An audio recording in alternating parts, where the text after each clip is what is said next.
നെല്ല് സംഭരണം പാളിയതോടെ കൊയ്ത നെല്ല് സംരക്ഷിക്കാനായി നെട്ടോട്ടം ഓടുകയാണ് കർഷകർ. പാടശേഖരങ്ങളിലും തൊട്ടടുത്തുള്ള വീടുകളിലുമൊക്കെയായി കിൻഡൽ കണക്കിന് നെല്ലാണ് കെട്ടിക്കിടക്കുന്നത്.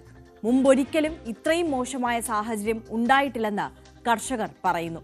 സർക്കാരിനെ വിശ്വസിച്ച് കടം മേടിച്ചും സ്വർണം പണയം വെച്ചുമൊക്കെയാണ് പലരും കൃഷിക്കിറങ്ങിയത്.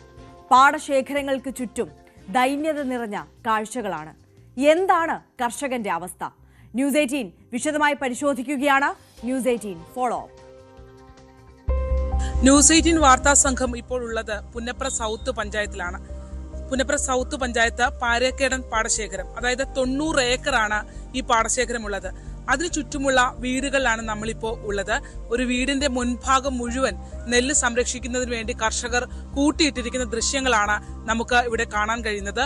ഒപ്പം ഈ വീടുകൾക്ക് മുന്നിൽ ശേഖരിച്ചത് കൂടാതെ തന്നെ പാടശേഖരത്തിലും നെല്ല് കൂട്ടിയിട്ടുണ്ട്. അത്തരത്തിൽ അതായത് സമാനതകളില്ലാത്ത ദുരിതത്തിലൂടെയാണ് കർഷകർ ഇപ്പോൾ കടന്നുപോയിക്കൊണ്ടിരിക്കുന്നത്. എന്തായാലും ബാക്കിയുള്ള കർഷകരെയൊക്കെ നമുക്കൊന്ന് കണ്ടുവരാം. അവരുടെ ദുരിത സമാനമായ സാഹചര്യം എന്താണെന്ന് മനസ്സിലാക്കാം.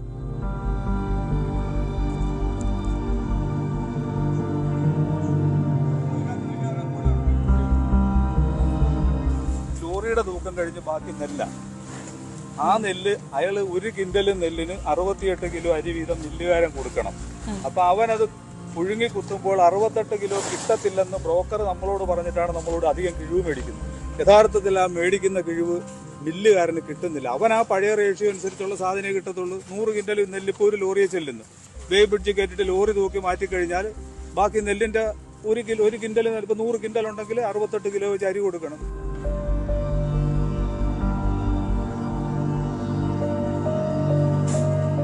ഒരുപക്ഷെ ഇത്രയും മോശമായ ഒരു സാഹചര്യം കർഷകർക്ക് ഇതുവരെ ഉണ്ടായിട്ടില്ല എന്ന് പറയാം. വലിയ കിഴിവ് ആവശ്യപ്പെടുന്നു മില്ലുകൾ എന്ന് മാത്രമല്ല, ഇവരുടെ നെല്ലെടുക്കാൻ ആരുമില്ല എന്നുള്ളതാണ് ഏറ്റവും വലിയ പ്രതിസന്ധി. പെട്ട വിലയ്ക്ക്, അതായത് എത്ര കിഴിവാണെങ്കിലും ഇത് കൊടുക്കാം എന്നുള്ളൊരു മാനസികാവസ്ഥയിലേക്ക് അവരെത്തിയിരിക്കുന്നു. വളരെ ദുഃഖകരമായ സാഹചര്യമാണ് കൃഷിയിടങ്ങളിലെല്ലാം നമുക്ക് കാണാനുള്ളത്. നമ്മളോടൊപ്പം കുറച്ച് കർഷകർ ഉണ്ട്. ഒരുപക്ഷെ ഇങ്ങനത്തെ അവസ്ഥ ഇതുവരെ ഉണ്ടായിട്ടുണ്ടാവില്ല. ഇല്ല, ഇന്ന് വരെ ഉണ്ടായിട്ടില്ല. 40 ചില്ലുവാനം വർഷമായി ഞാൻ കൃഷി ചെയ്യാൻ തുടങ്ങിയിട്ട്. അതിനൊക്കെ കൂടുതൽ കാലം ഞാൻ കാർഷിക മേഖലയിൽ ജോലി ചെയ്തിട്ടുണ്ട്. പക്ഷെ ഇന്ന് വരെയും 13 കിലോ കിഴിവിന് പാടി മാർക്കറ്റിംഗ് ഓഫീസിൽ നിന്ന് വന്ന് നെല്ല് അനലൈസ് ചെയ്ത് അവരുടെ റിപ്പോർട്ടും പ്രകാരം 13 കിലോ കിഴിവിന് ഞങ്ങൾ നെല്ല് കൊടുത്തിട്ടുണ്ട്. അന്ന് എന്താണെന്നറിയാം, എടുക്കാൻ ആളുണ്ട്. ഇന്ന് 13 അല്ല 14 പറഞ്ഞാലും എടുക്കാൻ ആരുമില്ല. എത്ര ദിവസമായി ഇതിങ്ങനെ കിടക്കാൻ തുടങ്ങിയിട്ട്? ഏകദേശം ഒരാഴ്ച കഴിഞ്ഞ് ഞങ്ങളുടെ കൊയ്തിട്ട് 19-ാം തീയതി അല്ലേ, ഒരു 10 ദിവസമെങ്കിലും ആയി ഞാൻ കൊയ്തിട്ട്. 3-ാമത്തെ മറിച്ച് ചെയ്തിരിക്കുന്ന പയ്യ അത്രയ്ക്ക് കഷ്ടപ്പെടുകയാണ് കർഷകർ ഉണക്കാനായിട്ട്. ഇതിനൊരു മാറ്റം വന്നേ പറ്റത്തുള്ളൂ. എത്രയും വേഗം നെല്ലെടുത്താൽ ഞങ്ങൾ രക്ഷപ്പെട്ടെന്ന് പറയാം. ഞങ്ങൾ 2 മണിക്കൂർ കൊണ്ട് 1 ഏക്കർ നിലം കൊയ്തുകൊണ്ടിരുന്ന സ്ഥലത്ത് ഇപ്പം 4 മണിക്കൂർ 5 മണിക്കൂർ വരെ എടുക്കുന്നവർ എന്ന് വെച്ചാൽ നെല്ല് അത്രയും ഇത് നിങ്ങൾക്ക് വരുന്ന ചെലവും വരികയാണ്. ആ നെല്ല് കൊണ്ടുവന്നിട്ട് കഴിഞ്ഞാൽ അത് ഇച്ചിരി നനവന്നതാണ്. അത് പൂത്തു പോകാതിരിക്കാനും കിളുക്കാതിരിക്കാനും വേണ്ടിയിട്ടാണ് ഈ മറിക്കുന്നത്.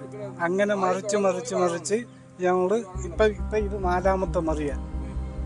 അതിന് മാത്രം നമുക്ക് ജോലിക്കാരെ കിട്ടത്തില്ല. ജോലിക്കാരെ കിട്ടാൻ ഒരു സാധ്യതയില്ല. നെല്ലെടുക്കാൻ തുടങ്ങുമ്പം ഇവർ അന്നാപ്പോൾ തുടങ്ങുമ്പോഴത്തേക്ക് ഈ നെല്ല് കൃഷിക്കാരുടെ നെല്ലിപ്പം ഇവർ എടുക്കുമ്പോൾ ഈ വള്ളക്കാർക്കില്ലേ 40 രൂപ കൊടുക്കണമെങ്കിൽ 35 രൂപ ഇവിടെ കൊടുക്കത്തുള്ളൂ.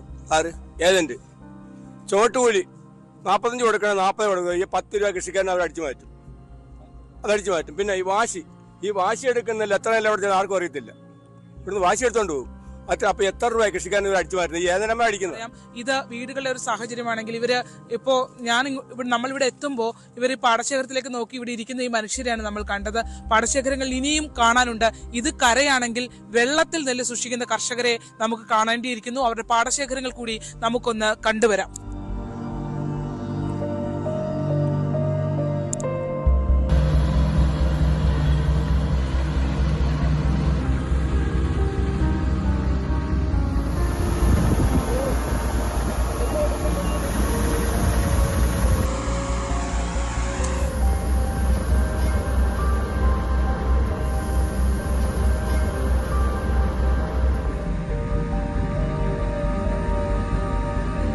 വീടുകളുടെ മുൻവശത്ത് മുഴുവൻ സംഭരണശാലകൾ പോലെ നെല്ല് കർഷകർ സൂക്ഷിച്ച് വെച്ചിരിക്കുകയാണ്. അത് ഉണക്കിക്കൊണ്ടിരിക്കുന്ന ഒരു അവസ്ഥയാണ്. അങ്ങനെയാണെങ്കിൽ ഈ പാടശേഖരങ്ങളിലേക്ക് നമ്മൾ പോകണം. ഇത് പാടശേഖരങ്ങളുടെ ദൃശ്യങ്ങളാണ്. അതായത് ഇവിടെ എല്ലാം ഈർപ്പമയം ഉള്ള ഇടങ്ങളാണ്.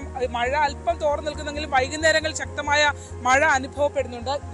ഈ കാണുന്നത് പോലെ ഇത്തരത്തിൽ പാടശേഖരങ്ങളിലെല്ലാം തന്നെ ഇത്തരത്തില് ഇങ്ങനെ ചെറിയ ടർപോളിൻ ഷീറ്റുകൾ വിരിച്ചിട്ട് നെല്ല് സൂക്ഷിച്ചിരിക്കുന്ന ഒരു അവസ്ഥയാണ്. നെല്ല് സൂക്ഷിച്ചിരിക്കുവാണല്ലേ? അതെ, സൂക്ഷിച്ചിരിക്കുക. എന്താ ഒരു സാഹചര്യം? എന്താ ഇപ്പോഴത്തെ സാഹചര്യം എന്ന് പറഞ്ഞാൽ ഞങ്ങൾക്ക് ഇത് കരക്ക് കയറ്റി ഇടാനായിട്ട് യാതൊരു മാർഗവും ഇല്ല. കരക്കെല്ലാം നെല്ലാണ്. ഇപ്പം ഇത് ഞങ്ങളുടെ കണ്ടത്തിലാണ് ഇട്ടിരിക്കുന്നത്. ഒരു മഴ ഇവിടെ പെയ്തു കഴിഞ്ഞാൽ ഞങ്ങൾക്ക് യാതൊരു പ്രയോജനം ഉണ്ടാകുകയില്ല. ഇത് വെള്ളത്തിൽ തന്നെ പോകും. അതുകൊണ്ട് അടിയന്തരമായി എന്തെങ്കിലും മാർഗം ഉണ്ടാക്കി തന്ന് ഞങ്ങളെ ഇതിനകത്ത് രക്ഷിക്കണം. ഇതാണ് അവസ്ഥ. അവരുടെ കർഷകരുടെ വലിയ അധ്വാനത്തിന്റെ ഫലമാണ് ഈ കിടക്കുന്നത് എന്നുള്ളതാണ്. സംഭരണശാലകൾ എവിടെയും ഇല്ല എന്നുള്ളതാണ്. സർക്കാർ ഇത് കാണണം. കാരണം കർഷകരുടെ ഇത്രയും കാലത്തെ അധ്വാനമാണ് ഈ കിടക്കുന്നത്.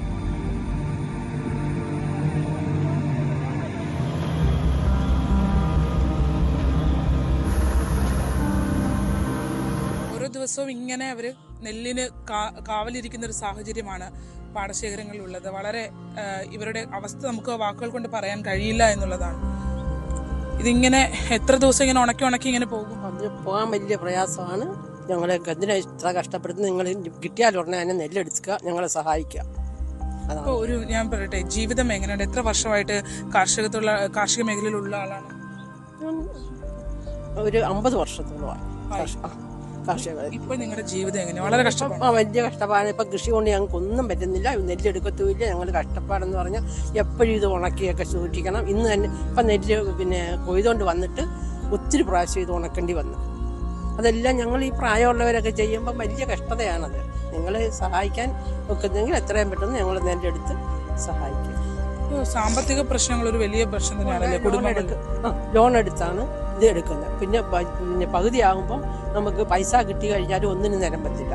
പിന്നെ അടുത്ത പ്രാവശ്യത്തേക്ക് ഈ ലോണിൻ്റെ പലിശ അടച്ചിട്ടാണ് ഞങ്ങൾ വീണ്ടും ലോൺ ഞങ്ങൾക്ക് തരും. അതുകൊണ്ടാണ് കൃഷി ഇറക്കുന്നത്. പ്രതീക്ഷയാണ് ഇവരെ ഏറ്റവും കൂടുതൽ ഇപ്പോൾ വിഷമത്തിലാക്കുന്നത് എന്നുള്ളതാണ്.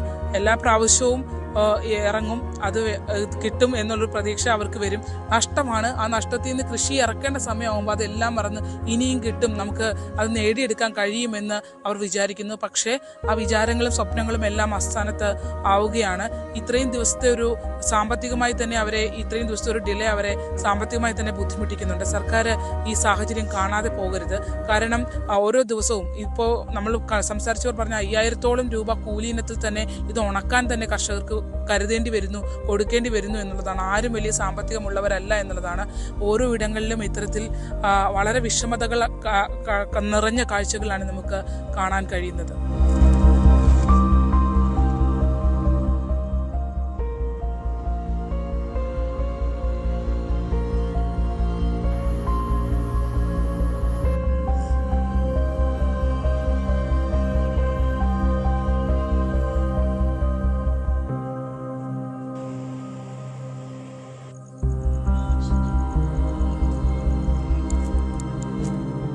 ഉൽപ്പന്നങ്ങൾ ഞങ്ങൾ ഉണ്ടാക്കി ഇത്രയും പാടുപെട്ടുണ്ടാക്കി വെച്ചിട്ട് ഇതാ അവസ്ഥ. ഇത്ര ഒരു 10-15 വർഷമായിട്ട് ഇത്രയും ദയനീയമായൊരു അവസ്ഥ ഞങ്ങൾക്ക് ഉണ്ടായിട്ടില്ല. അതാണ് കേൾക്കേണ്ടത്. അതായത് ഇത്രയും വർഷക്കാലം ഈ കൃഷിയിടത്തിൽ കർഷക തൊഴിലാളികളുടെ ഒപ്പം ജോലിയെടുക്കുന്ന തൊഴിലാളികളാണ് ഇവർ പറയുന്ന കാര്യം വളരെ പ്രധാനപ്പെട്ടതാണ്. ഇത്രയും ദയനീയമായ ഒരു സാഹചര്യം കർഷകർക്ക് ഉണ്ടായിട്ടില്ല എന്നുള്ളതാണ്. ഇത് സർക്കാരാണ് ഇത് കേൾക്കേണ്ടത്. കർഷകരുടെ വിലാപമാണ് ഈ പാടശേഖരങ്ങളിൽ ഓരോ ഇടങ്ങളിലും ഉണ്ടായിരിക്കുന്നത്. അവരുടെ കണ്ണീര് വീണ, അതായത് തൊഴിലാളി വർഗത്തിന്റെ സർക്കാരാണ് ഇടതുപക്ഷ സർക്കാർ എന്നാണ് അവകാശപ്പെടുന്നത്. അങ്ങനെ അവകാശപ്പെടുന്ന സർക്കാർ ഈ തൊഴിലാളികളുടെ കണ്ണുനീർ കാണാതെ പോകരുത് എന്നുള്ളതാണ്. ഇനി ഒരു ദിവസം പോലും മുന്നോട്ട് പോയാൽ അവർക്ക് ജീവിക്കാനാവില്ല. അവരുടെ അധ്വാനത്തിന്റെ ഫലം മുഴുവൻ ഈ പാടശേഖരങ്ങളിൽ നശിച്ചു പോകുന്ന സാഹചര്യമാണ് ഉണ്ടാകുന്നത്. ആ സാഹചര്യം ഒഴിവാക്കാൻ വേണ്ടി അടിയന്തരമായ ഇടപെടലാണ് സർക്കാരിന്റെ ഭാഗത്ത് നിന്ന് ഉണ്ടാകേണ്ടത്. ആലപ്പുഴയിൽ നിന്നും ശരണ്യ സ്നേഹജൻ, ന്യൂസ് 18.